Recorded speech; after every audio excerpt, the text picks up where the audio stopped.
Well, hello and welcome back. This will be our final discussion on Chapter 1. One of the things that we will take forward from Chapter 1 to all the rest of the chapters we'll study this semester is how to prepare financial statements. And in this chapter, we learn to prepare them from a worksheet. What I would like to do with you then is to review how you prepare financial statements. In this case, from a worksheet. I have provided you with Ramona Castro's opening balances in her veterinarian business, and notice these have been recorded as the first line on our worksheet. Then there are 8 transactions. These transactions have been recorded, each one leaving the balance sheet equation in balance, and then we proved that at the end of the period by totaling at the bottom. And you can tell that it's in balance because the totals are underlined twice. That's an accounting technique we use to show that the math's been checked. We have cash plus accounts receivable, supplies and equipment equaling total assets, liabilities and accounts payable equaling total liabilities, and then beginning capital. As you can see, there were no investments. Minus draws plus revenues minus expenses would equal the total for owner's equity. So assets equal liabilities plus owner's equity. In our example, it worked out. Before we move on, I'd like to draw your attention to items 6 and 7. Item number 6 says we paid salaries, rent, and advertising expense from our checking account for a total of $3,050. So cash went down and the expenses are recorded. And item 6 shows you the breakout. We'll need that later on.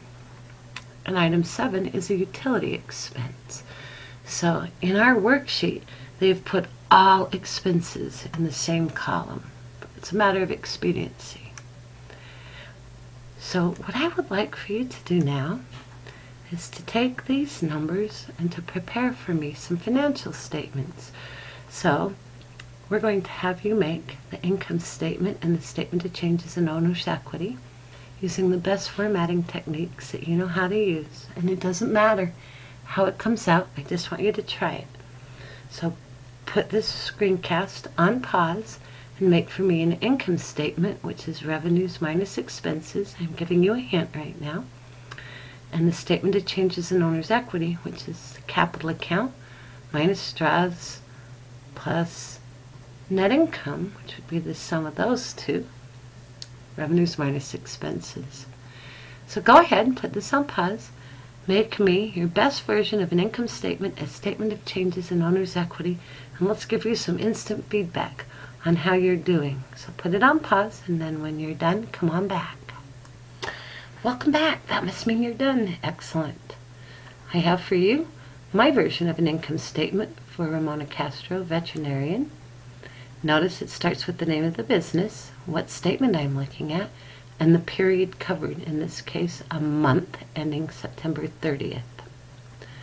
An income statement shows revenues less expenses equaling net income, and we have detailed the expenses from transaction number 6 and 7. Our total revenue, $7,800, equals what was shown on our worksheet, and our total expenses, $3,220, equal what was shown on our worksheet. Revenue minus expenses equals net income. And notice the good formatting techniques. Dollar signs on the first amounts in each column, and double underlining for the total number. But as you can see, the double underlining had a little trouble when I converted it to PDF. So how's your income statement check out? Let's move then to the statement of changes in owner's equity. Again, first the name of the business, then the name of the statement, and again, it's a period of time. Our owner's capital started at $13,700. There were no investments for the month. Net income, $45,800, was transferred up. We subtracted the draws, and ending owner's equity, or ending owner's capital account balance would be $17,180 as of September 30th, 2020. 12. And my double underline was there, but it got wiped out when it got converted to PDF. That's all right. We have dollar signs in the right place. And I would have double underlining there, and I do. They just went away. So, how'd you do on your financial statements? Your next project is to put this on pause and make for me a balance sheet.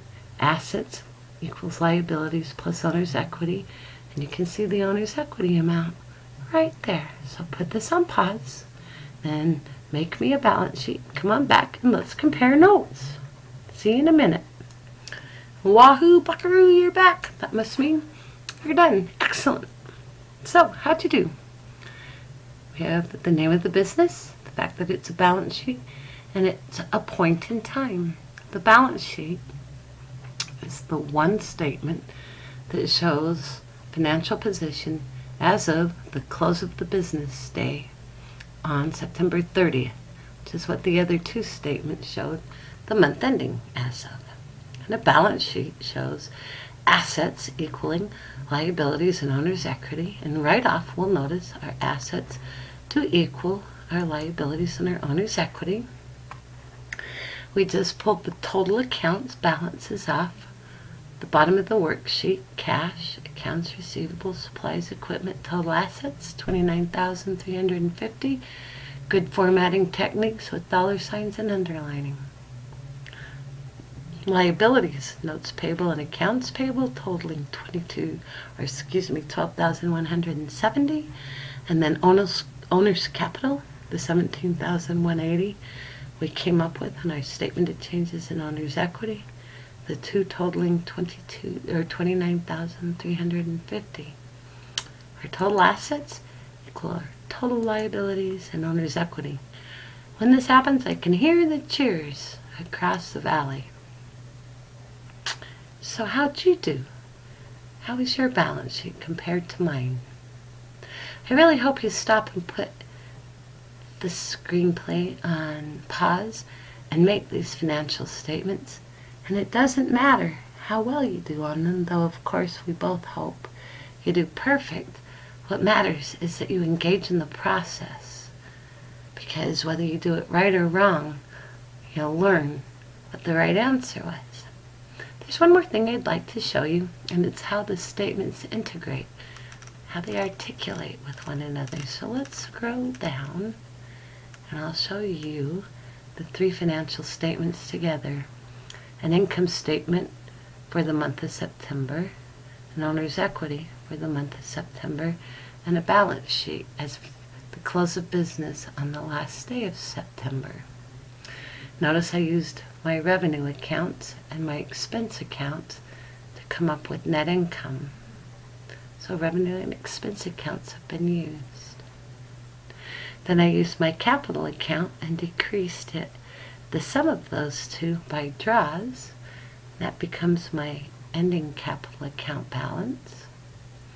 So now I've used revenues, expenses, investments, but I didn't have any in this case, and draws. And then I made a balance sheet where I used my remaining assets, my liabilities, brought forward my owner's equity, and it balanced. So in the end, we used each one of our account balances once. The only way the balance sheet equation will work is if you use every financial statement account once. And then numbers are transferred. I want you to notice that we put the income statement numbers, revenue and expense, on the income statement. We did not repeat revenue and expense. We just brought down net income for the statement of changes in owner's equity. And we did not repeat these numbers on the balance sheet. We just brought the number forward. In the 17,180 is the four accounts that are represented in owner's equity. Capital minus draws plus revenue minus expenses. Yeah, doesn't that just give you shivers? It's amazing. Well, this concludes our discussions of chapter 1, and I'm looking forward to spending more time with you in chapter 2. Have a great rest of the day or evening, and we'll talk to you later. Bye for now.